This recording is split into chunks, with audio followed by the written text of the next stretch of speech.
Assalamualaikum warahmatullahi wabarakatuh. Perkenalkan, nama saya Eva Novia Irawati. Saya calon guru penggerak angkatan 9 Kabupaten Ngawi. Saya mengajar di SMKN 1 Beringin di Kabupaten Ngawi. Kenapa saya mengikuti kegiatan guru penggerak? Karena saya ingin menjadi seorang guru yang benar-benar guru yang sebenarnya, ya, yang dapat membimbing siswa, dapat menjadikan siswa sebagai anak-anak yang mempunyai nilai lebih. Kemudian ketika saya mengajar, maka saya bisa memberikan banyak kenyamanan kepada para anak-anak itu agar dapat melaksanakan pendidikan dengan sebaik-baiknya dan mereka dapat menyerap ilmu dengan sebenar-benarnya. Kemudian dalam modul 1.4 ini budaya positif yang saya angkat di sini. Kenapa? Karena menurut saya budaya positif itu sangat berpengaruh sekali terhadap perkembangan anak-anak didik kita, terhadap karakter anak-anak didik kita ketika dia berada di sekolah, kemudian berada di keluarga dan juga di lingkungan masyarakat. Kenapa? Karena dengan berperilaku yang positif, maka segala sesuatu yang mereka lakukan itu akan berdampak yang positif, berdampak yang baik. Tidak ada hal-hal negatif yang mempengaruhi pemikiran mereka, terutama pada era sekarang ini. Pada saat ini teknologi yang begitu pesat maju itu bisa mempengaruhi banyak hal terhadap anak didik kita. Salah satunya adalah berbagai pengaruh asing, berbagai pengaruh luar yang bisa melunturkan nilai-nilai anak didik, terutama untuk profil pelajar Pancasila yang sudah kita canangkan pada Merdeka Belajar ini.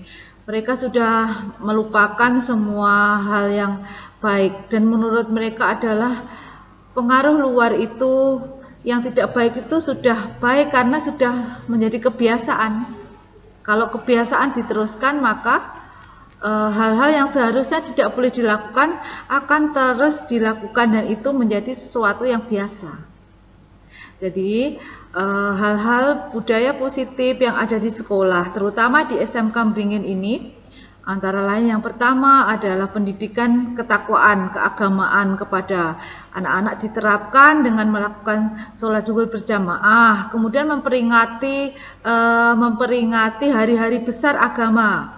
Dengan memperingati hari-hari besar agama, kita bisa mengambil hikmah dari kegiatan tersebut. Hari itu diperingati karena apa?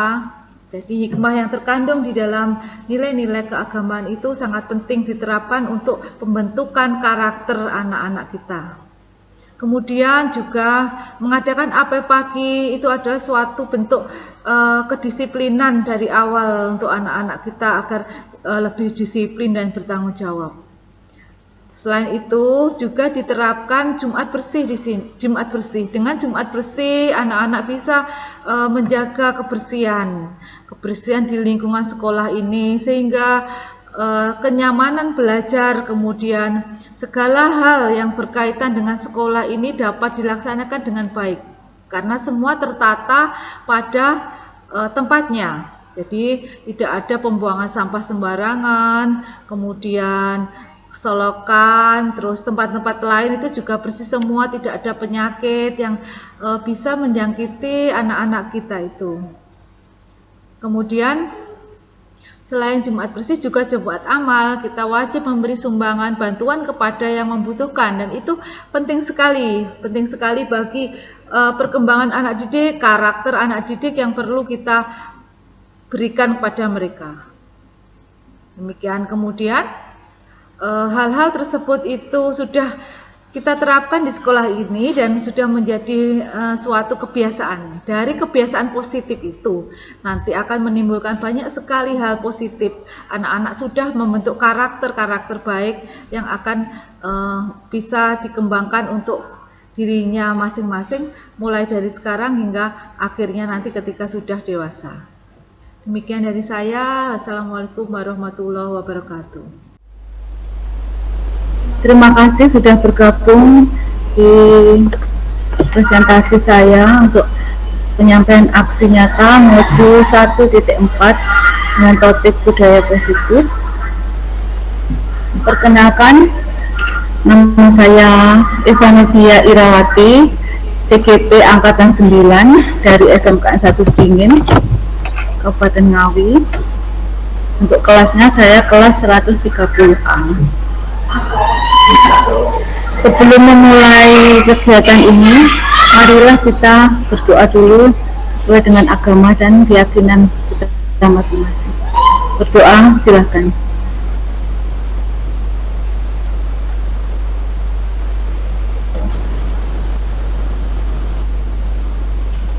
Selesai.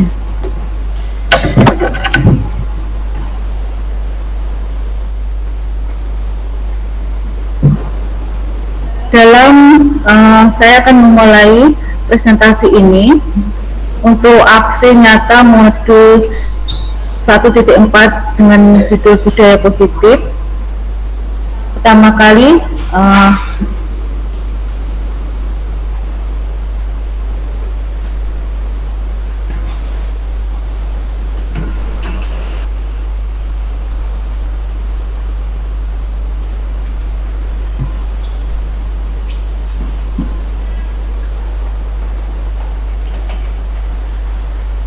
bentar, ini ada terhambat.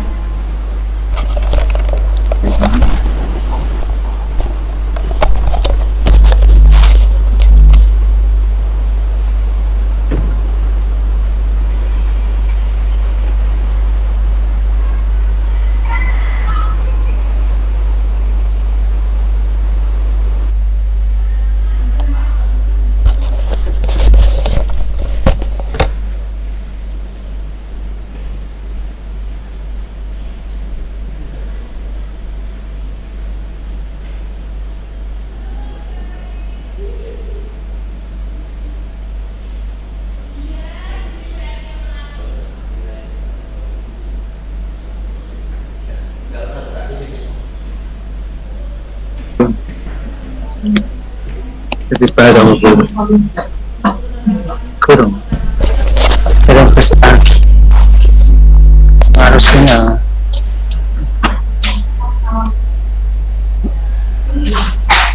bukan suara apa gangguannya mau bersuaranya. Nah,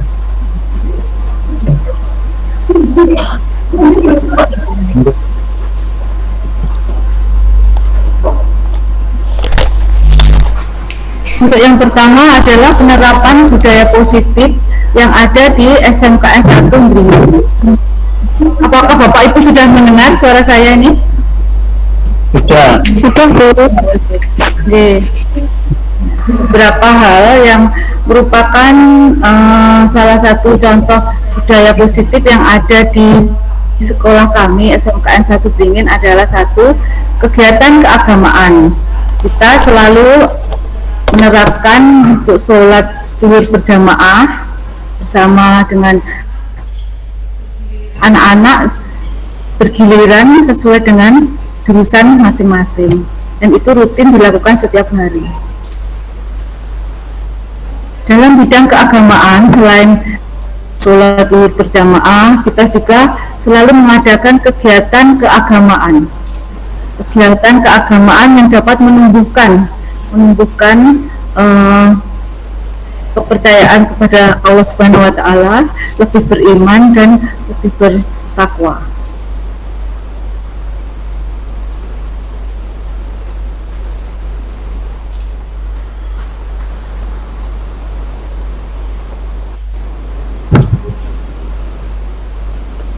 Selanjutnya, penerapan budaya positif yang lain yang sering kita lakukan di SMK 1 Beringin adalah kegiatan Jumat Bersih.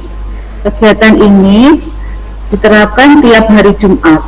Jadi anak-anak setelah apel pagi mengadakan Jumat Bersih untuk membersihkan seluruh lingkungan yang ada di sekolah. Dan ini akan menumbuhkan sikap mandiri, gotong royong, kemudian juga sikap kolaborasi antar sesama teman, juga antar warga sekolah. Kemudian penerapan budaya positif lainnya yang ada di sekolah ini adalah kegiatan Jumat Berkah dengan cara beramal setiap hari Jumat, dikumpulkan untuk kegiatan jika diperlukan untuk memberi bantuan kepada yang membutuhkan.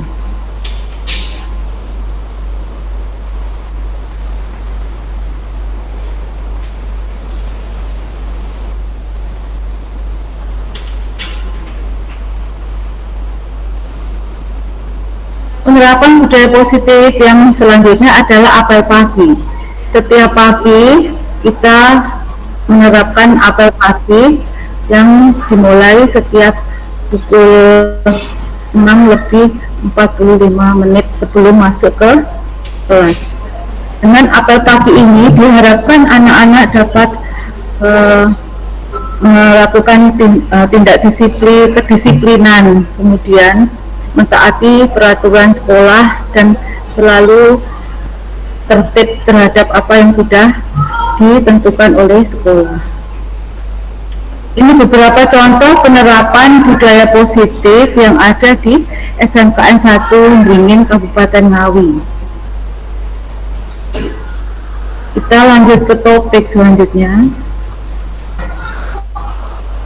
Dalam budaya positif ini kita akan membahas ruang lingkup ya. Untuk yang pertama adalah perubahan paradigma belajar, kemudian yang kedua disiplin positif, yang ketiga motivasi perilaku manusia, yang keempat adalah keyakinan kelas, kemudian yang kelima posisi kontrol guru, yang keenam adalah penerapan segitiga restitusi.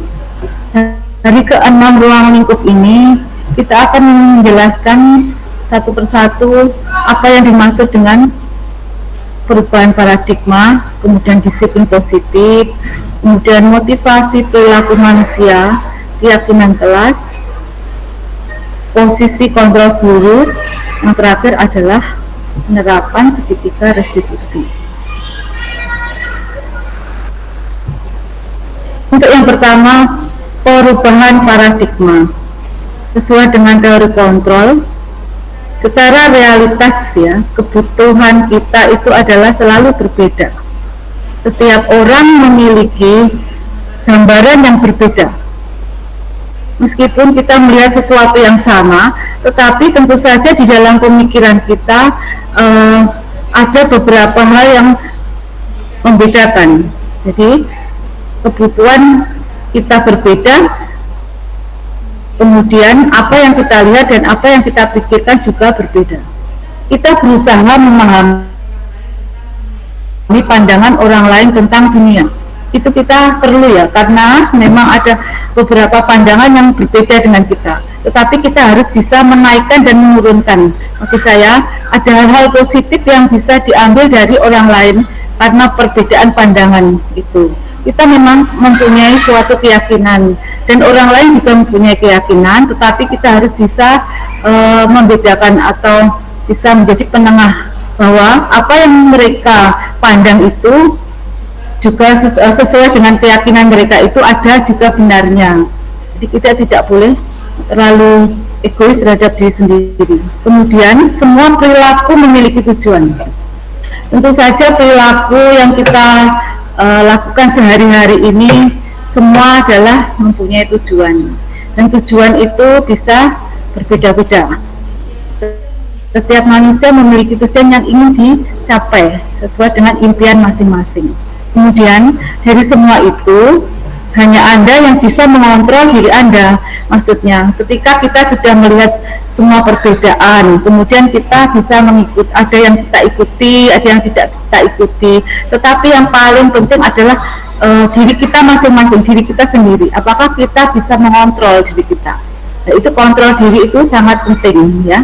Kemudian kolaborasi dan konsensus menciptakan pilihan-pilihan yang baru.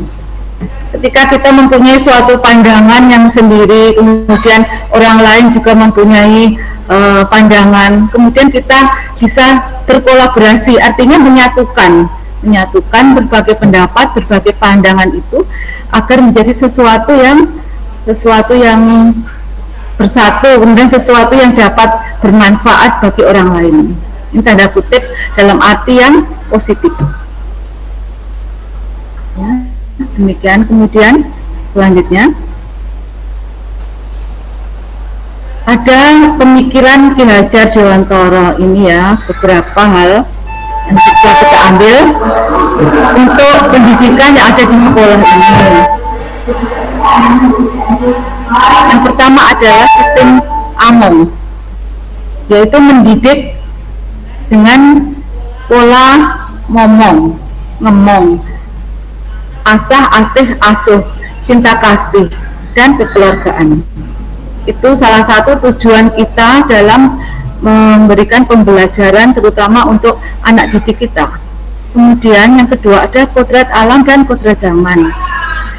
Mendidik dengan memperhatikan minat dan bakat murid serta selaras dengan perubahan zaman. Kalau sesuai dengan kodrat alam, kita harus mengerti minat, kemudian bakat dari murid tersebut. Kemudian kodrat zaman artinya kita harus memberi pengertian atau mendidik anak itu sesuai dengan zaman, sesuai dengan kondisi saat ini. Kemudian ada trikoin, yaitu continue, kemudian konvergen, kemudian konsentris. Satu lagi untuk tribus, ini ada tribusat pendidikan, artinya kesatu paduan antara lingkungan alam keluarga dan lingkungan alam dan lingkungan keluarga. Kemudian berhamba pada anak. Apa maksudnya? Itu menjadikan anak sebagai subjek suatu pembelajaran, bukan objek pembelajaran. Pembelajaran sepenuhnya berfokus pada apa yang dibutuhkan siswa. Itu sangat penting. Kemudian budi pekerti, watak, dan karakter merupakan hasil dari bersatunya gerak pikir, perasaan, kehendak, atau kemauan sehingga menimbulkan suatu tenaga. Kemudian bermain adalah kodrat anak. Maksudnya mendidik dengan metode kesenian, permainan, outbound yang menyenangkan sesuai kodrat anak. Kemudian trilogi kepemimpinan Ing Ngarsa Sumtulodo, Ing Madya Mangunkarso, Tuturi Handayani.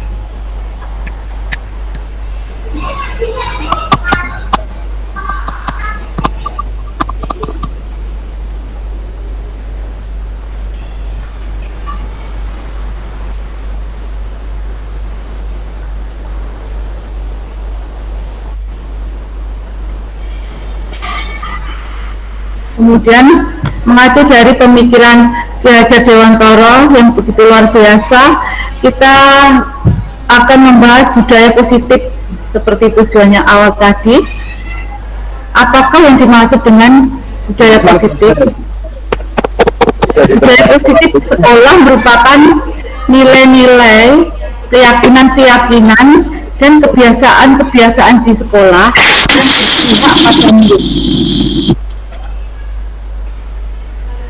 sekali lagi berpihak pada murid.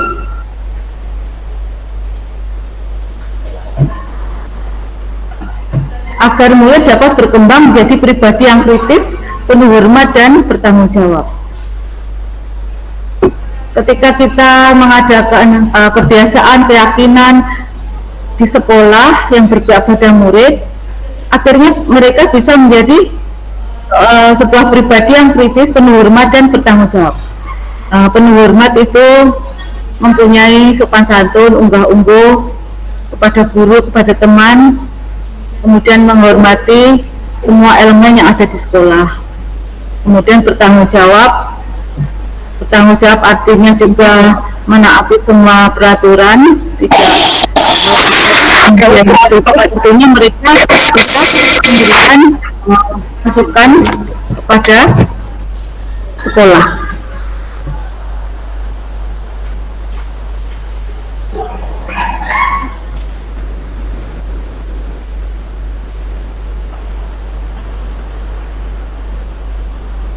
Selanjutnya ada apa yang dimaksud dengan disiplin positif. Pendekatan untuk menerapkan disiplin dari dalam diri anak tanpa hukuman dan hadiah. Disiplin positif perlu diterapkan baik dalam lingkungan keluarga maupun lingkungan sekolah.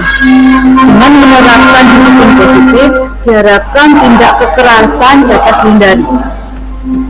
Dari sini saya akan memberi sedikit contoh bahwa untuk penerapan disiplin positif itu tanpa harus menggunakan hukuman yang berlebihan, sehingga dapat menimbulkan kasus yang banyak itu menimbulkan trauma pada anak ya.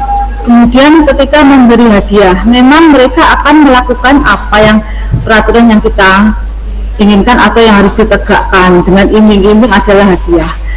Ketika tidak ada hadiah, kemungkinan besar mereka tidak akan melakukannya. Jadi artinya kalau hukuman yang berlebihan kemudian memberikan hadiah itu memang ada efek yang baik, tapi kebanyakan cenderung ke arah yang kurang baik karena hanya mengandalkan ketika diberi hadiah.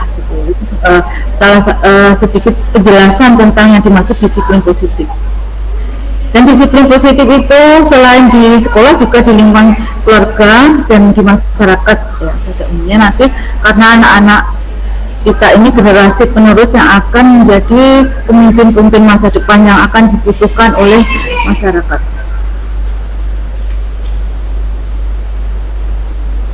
Kemudian motivasi perilaku manusia.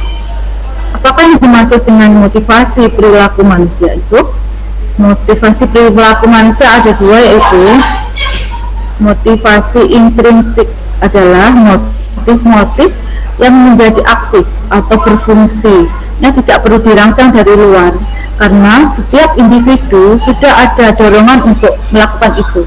Artinya ini motivasi-motivasi yang lahir dari dalam diri anak, dalam diri kita masing-masing.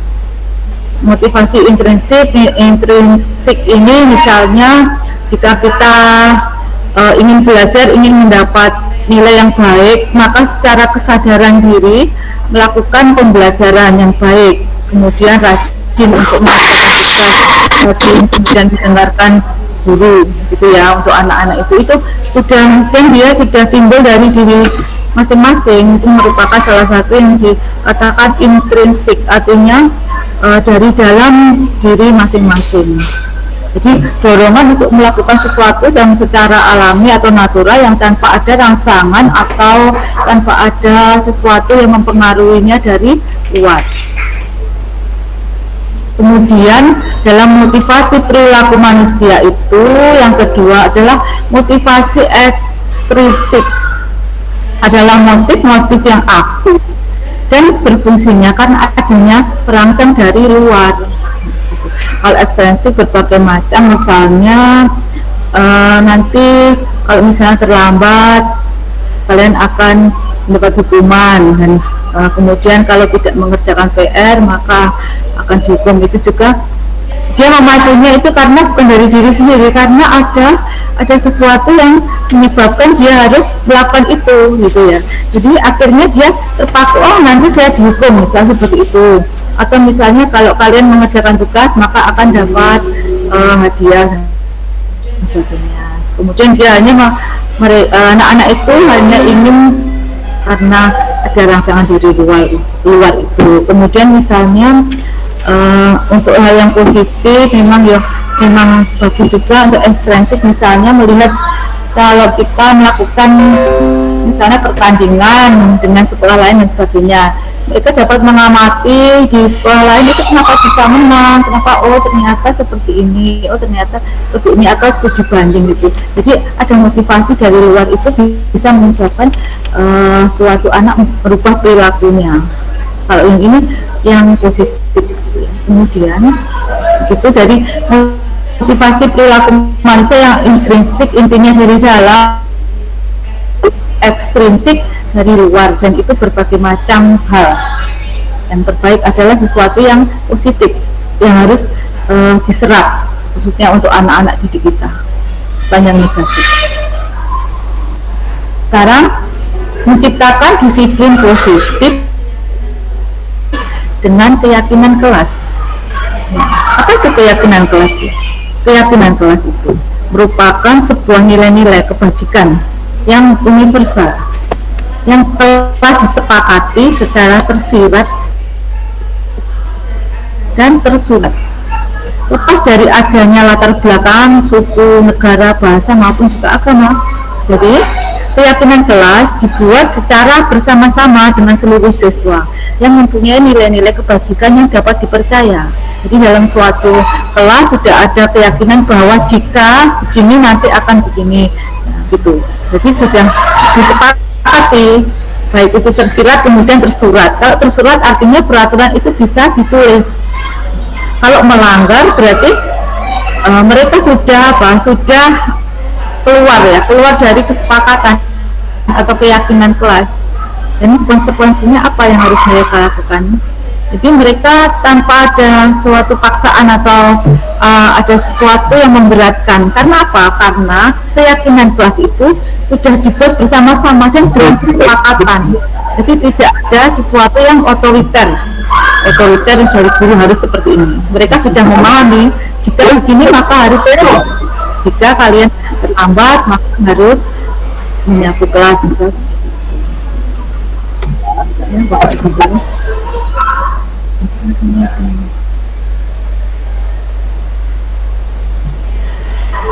Itu menciptakan disiplin positif ya. Jadi dengan adanya disiplin positif keyakinan kelas, diharapkan siswa-siswa itu sudah mampu menyadari bahwa tanggung jawab adalah seperti ini ketika pembelajaran di dalam kelas, ketika harus bersekolah itu harus seperti ini.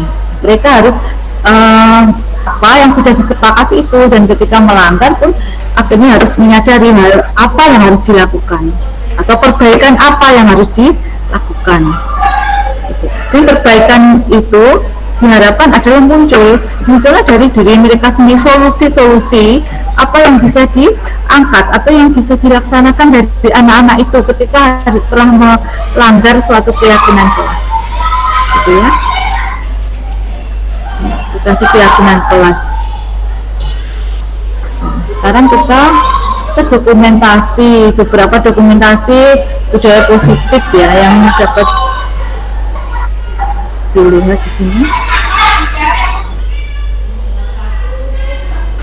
Ini salah satu kegiatan keagamaan.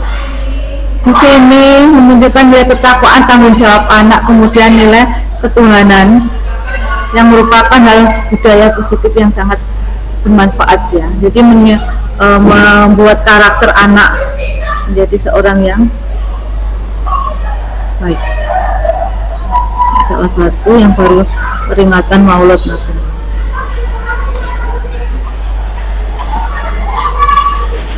Dokumen ini keagamaan. Ini sangat penting ya, nilai-nilai keagamaan itu ditanamkan kepada siswa kita karena itu merupakan pokok ya, pokok yang inti dari suatu kehidupan. Kemudian ini salah satu dokumen yang bisa kita lihat yaitu tentang kegiatan Jumat bersih, nilai-nilai yang baik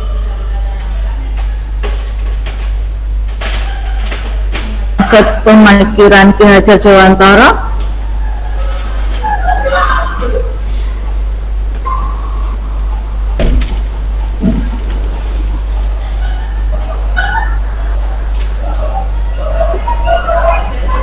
Dan ini rutin dilakukan ya.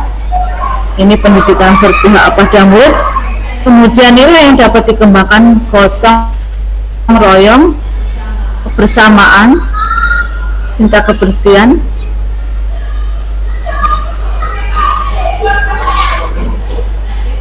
disiplin, konsisten.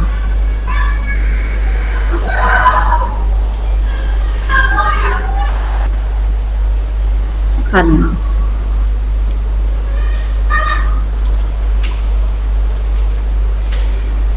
kemudian Jumat berkah pada hari Jumat dengan menolong sesama dengan Pengumuman finalis apresiasi wirausaha untuk beramal ya, pengumuman untuk kepada yang membutuhkan dikumpulkan. Kemudian apel pagi sesuatu yang rutin yang dilakukan materi publikasi Haornas 2023 nilai yang sangat baik, sangat bagus ya.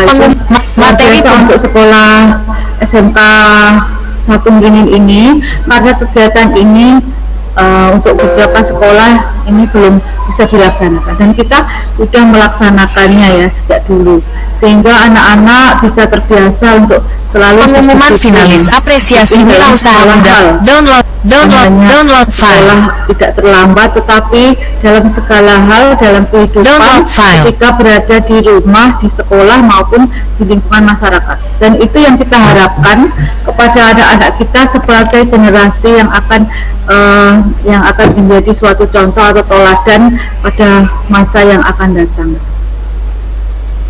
Ini kegiatannya apel pagi juga kepada semuanya mengikuti dengan sebenarnya.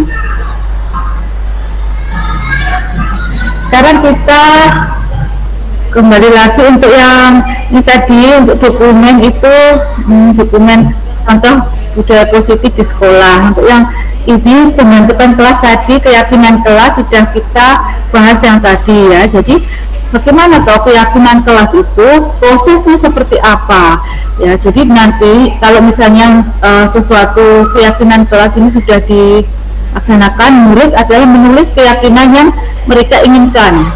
Guru dan murid mengulas keyakinan yang telah tertulis. Kemudian guru dan murid memilah keyakinan kelas yang penting, mengubah keyakinan kelas menjadi kalimat yang positif, mengecek dan menyepakati keyakinan kelas.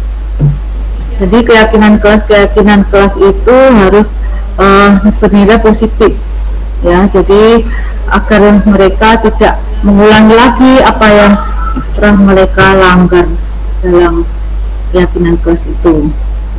Biasanya mereka bisa memberikan kertas, kemudian mereka akan menulis apa yang mereka inginkan di situ.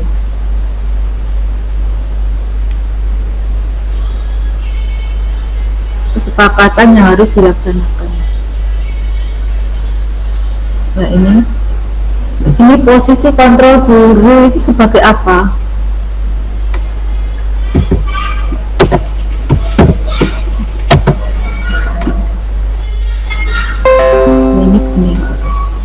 Ini posisi kontrol guru itu artinya apa? Posisi kontrol guru itu satu, sebagai penghukum, kemudian membuat rasa bersalah ya.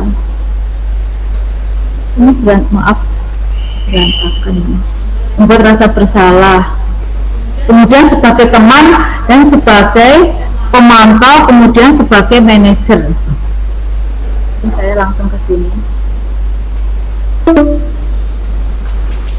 Sebagai guru ada berbagai posisi kontrol yang bisa kita kerjakan.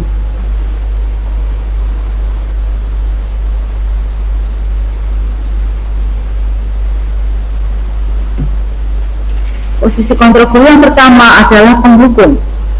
Banyak yang kita belum menyadari ya, bahwa anggapan hukuman akan mempercepat penyelesaian suatu masalah tanpa memikirkan dampak buruk yang akan ditimbulkan.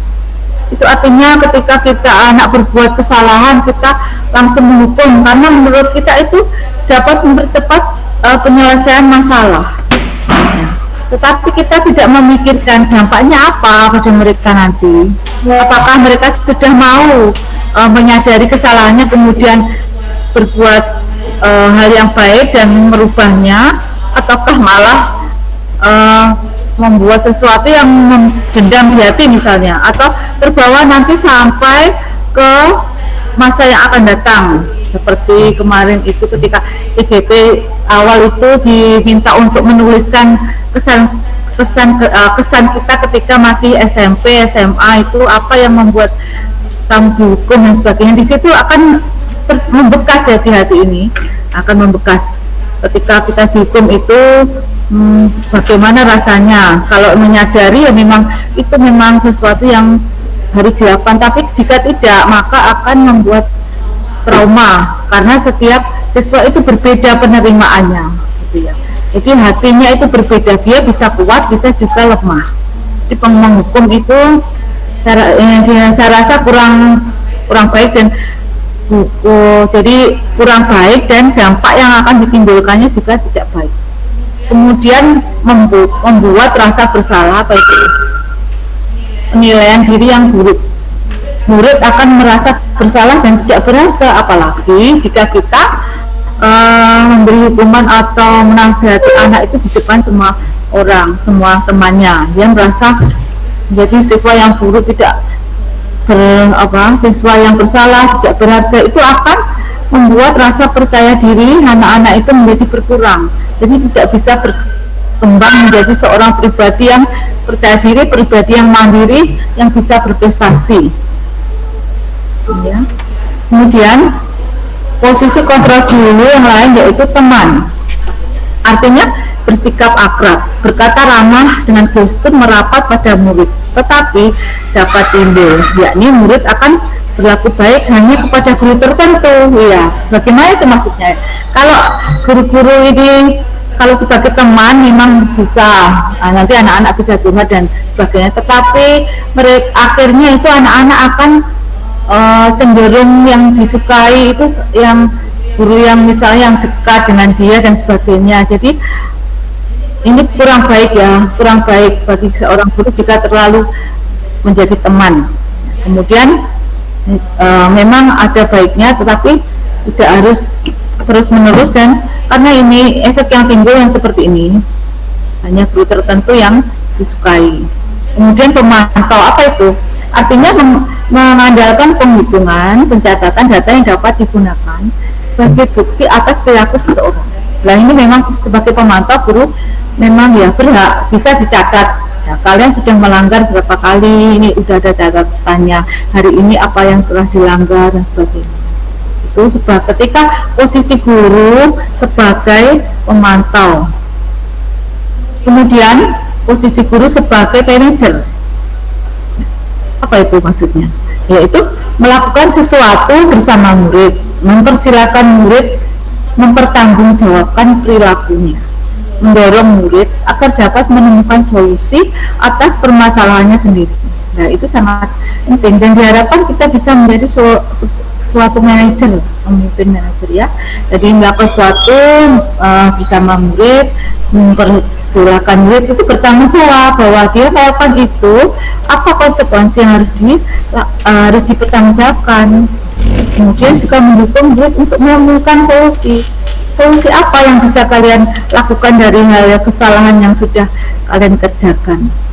Kita sebagai manajer, sebagai kontrol yang sebagai manajer itu lebih baik.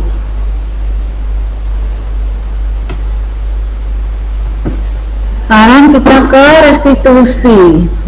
restitusi. Ini ada segitiga restitusi itu apa maksudnya apa? Restitusi itu ketika ada masalah dengan anak-anak itu mempunyai unek-unek atau sesuatu yang perlu dibahas, itu yaitu proses menciptakan kondisi bagi peserta didik untuk memperbaiki kesalahan mereka sehingga mereka bisa kembali pada kelompok mereka dengan karakter yang lebih kuat.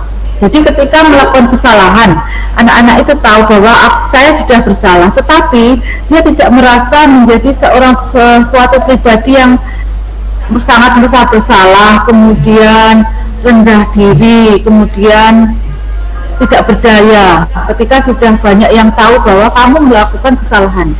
Jadi pada proses ini anak-anak itu akhirnya dapat menemukan solusi yang terbaik yang harus dia rubah dari perilaku yang kurang baik tadi.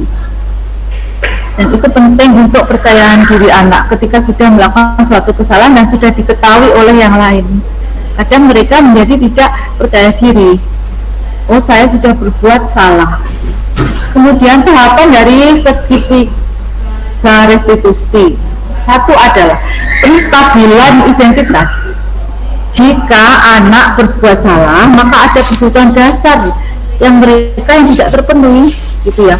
Kebutuhan dasar itu apa saja? Itu kebutuhan dasar itu merupakan suatu kebutuhan yang kita perlukan ya setiap hari. Itu dalam kehidupan ada fisiologis, ada rasa memiliki, ada kebutuhan kasih sayang, kemudian kebutuhan akan suatu penghargaan, terus kebutuhan akan aktualisasi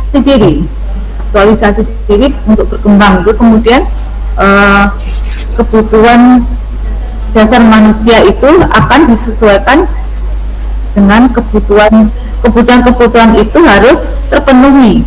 Jika anak-anak tidak mendapatkan salah satu dari kebutuhan itu, maka hal-hal yang kurang baik atau yang menjadi masalah dalam hidupnya itu akan dapat muncul ya. Ketika penstabilan identitas itu, ketika kita menemui anak-anak itu, kita dapat memberi penjelasan bahwa ketika anak berbuat salah itu ya, tidak ada manusia yang sempurna. Memang beberapa secara manusiawi semua manusia pernah berbuat kesalahan. Kemudian setiap orang memang pernah melakukan suatu kesalahan. Dan jadi kamu bukan satu-satunya yang telah berbuat kesalahan itu. Artinya jadi distabilkan dulu kondisi kesalahan yang telah dilakukan anak itu. Ini yang pertama, tahapan dari segitiga restitusi. Kemudian pada tahapan segitiga restitusi yang kedua itu validasi tindakan yang salah ya. Jadi kita memahami kebutuhan dasar yang mendasari tindakan anak tersebut berbuat kesalahan. Kenapa kamu berbuat kesalahan itu? Jadi kamu tentu punya alasan kenapa melakukan ini, begitu ya. Kemudian adakah cara yang lebih efektif lagi agar kesalahanmu ini tidak kamu ulangi lagi? Untuk misalnya kamu membutuhkan sesuatu, jadi ada cara yang lebih efektif agar kebutuhanmu ini dapat terpenuhi. Validasi tindakan yang salah ketika mereka berbuat kesalahan. Jadi kita tidak langsung menjustis gitu ya, kemudian kita langsung menuduh dan sebagainya. Kita perlu melakukan tahapan-tahapan yang diperlukan untuk anak didik kita itu secara psikologis itu tidak mengganggu ya kejiwaan mereka. Kemudian tahapan segitiga restitusi yang ketika menanyakan keyakinan kelas ya, dari situ nanti murid akan dihubungkan dengan nilai-nilai yang dia percaya, nilai kebaikan apa yang harus dikembangkan, kemudian nilai kebaikan itu apakah sudah dilaksanakan ataukah sudah dilanggar. Dengan begitu maka dia dengan nilai-nilai yang dipercaya dan berpindah menjadi orang yang dia inginkan. Saya ingin menjadi murid berprestasi, saya ingin menjadi seorang siswa yang disiplin, saya ingin menjadi seorang siswa yang selalu mematuhi peraturan dalam sekolah. Itu beberapa contoh keyakinan kelas yang mungkin sudah disepakati ya antara warga kelas dengan gurunya. Nah, ketika melanggar tentu dia harus tahu kenapa melanggar itu. Jadi menanyakan keyakinan kelas itu artinya keyakinan apa yang telah kita sepakati. Kemudian bayangkan tentang kelas yang sudah ideal dan kamu ini menjadi apa.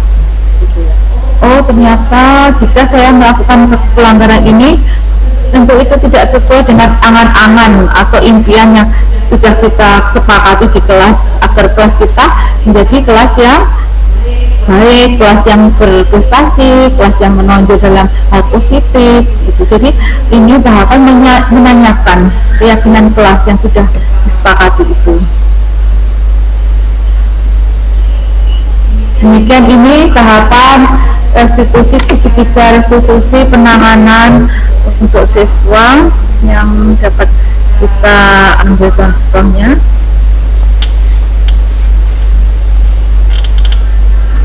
Kemudian ini contoh penanganan siswa yang mungkin dia terlambat, mulai dari identitas identitas, kemudian validasi.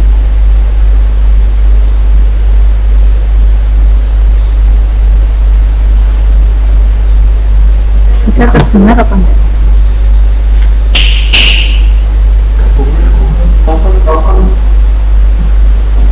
Aku terima.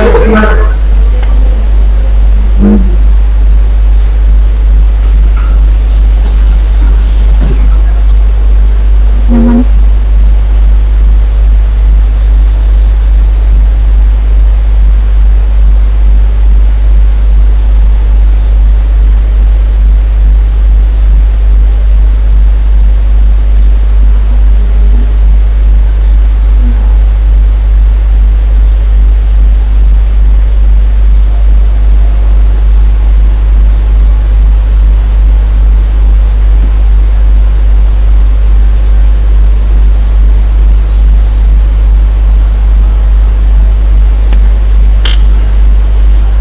Kurang bisa didengar ya ini.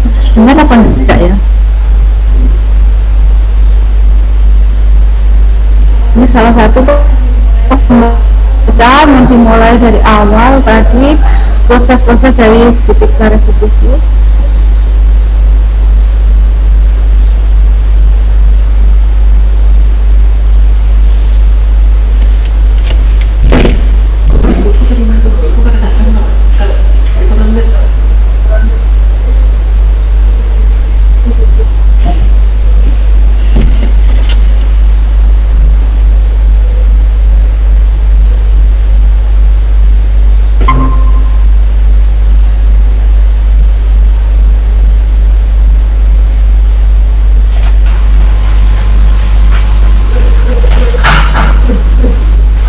Sudah ya, tadi bisa mendengar apa enggak ya suaranya?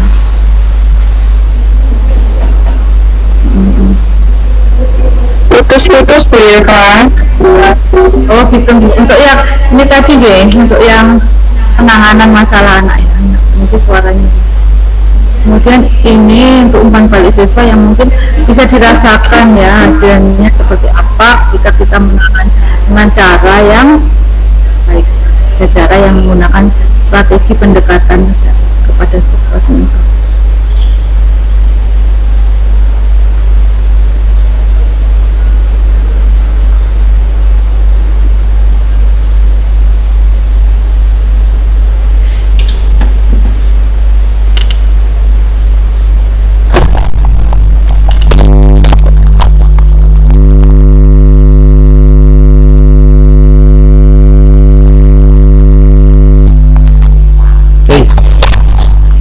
Kurang 10-an.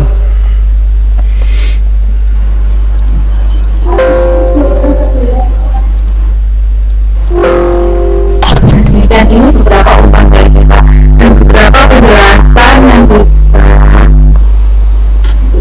saya berlaku ya ini. Jadi murid yang hebat adalah cerminan dari guru yang hebat. Jadi bergerak menggerakkan. Maka salah satu prinsip moto yang dikembangkan oleh guru penggerak ini agar bisa untuk menjadi guru pembelajar yang baik terhadap siswa, mengembangkan sekolah yang baik, kemudian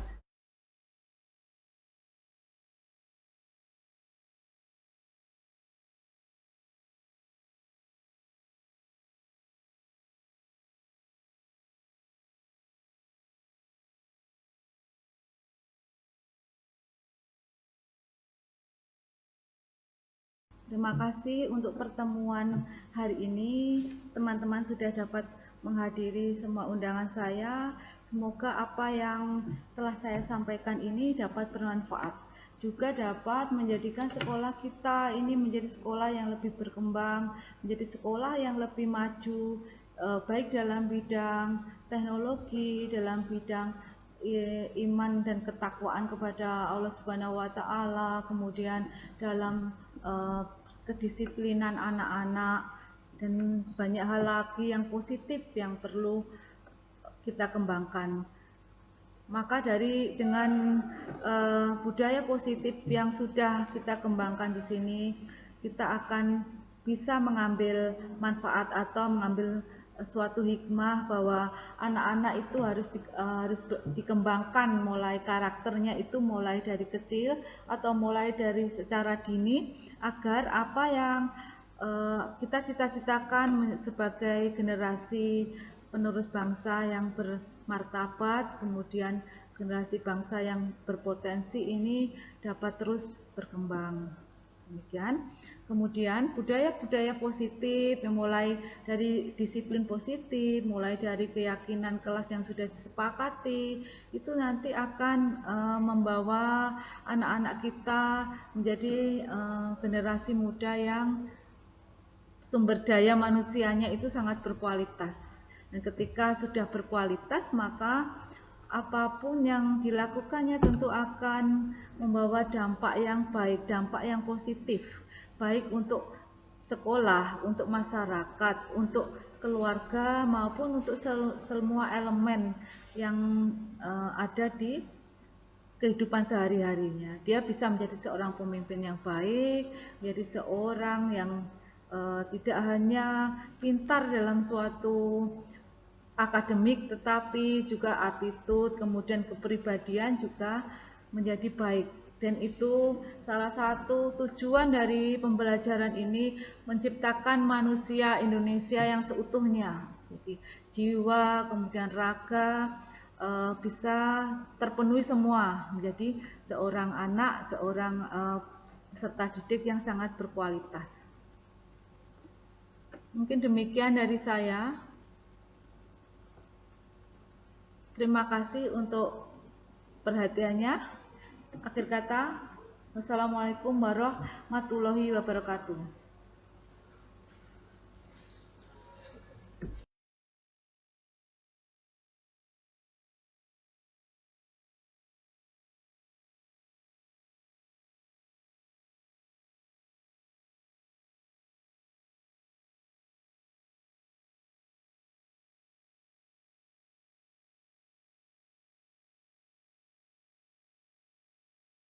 Setelah mendapat laporan bahwa kamu tidak masuk dalam kelas Priska ketika pelajaran sedang berlangsung, itu karena kenapa?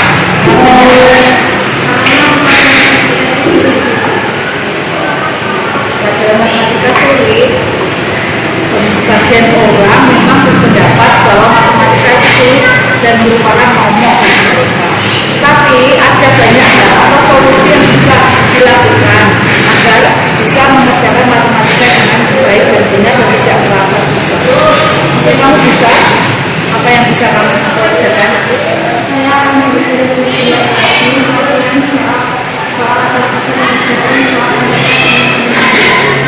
Jadi kamu bisa agar bisa mengerjakan matematika, kamu latihan soal-soal yang banyak, kemudian belajar setiap hari untuk belajar matematika itu, ya, gitu. Terus sekarang, apakah ketika kamu sudah punya niat itu masih kamu teruskan di luar dan tidak masuk ke dalam kelas?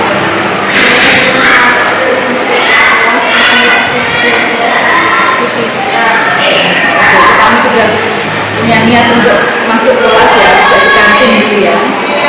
Terus apa yang kamu lakukan terhadap Priska?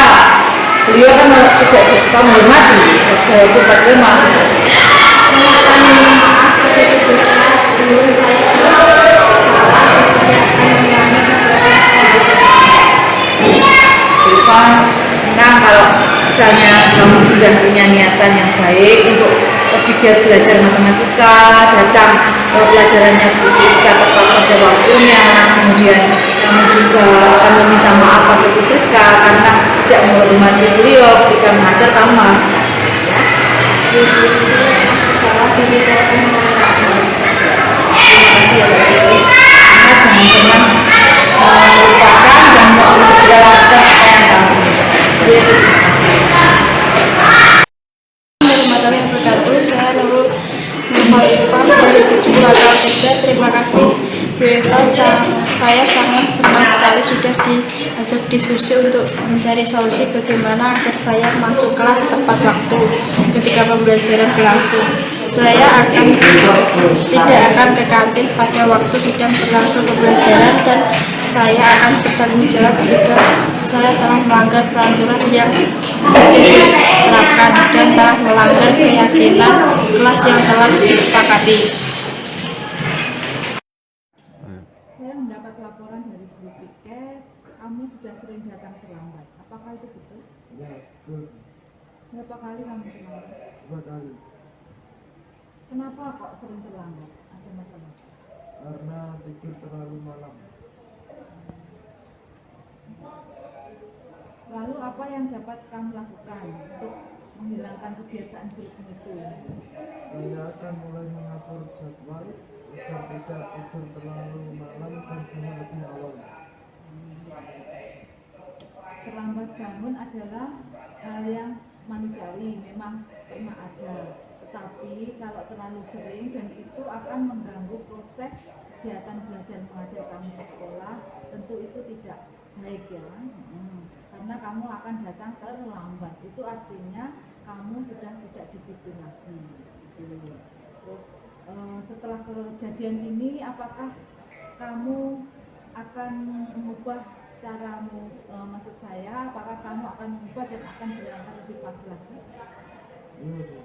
Saya memahami dan tidak akan mengulanginya lagi. Saya akan lebih tertib lagi untuk kedepannya. Itu berarti kamu juga sudah melanggar kesepakatan kelas ya, agar jangan sampai agar tidak terlambat di sekolah itu, nanti ada konsekuensinya.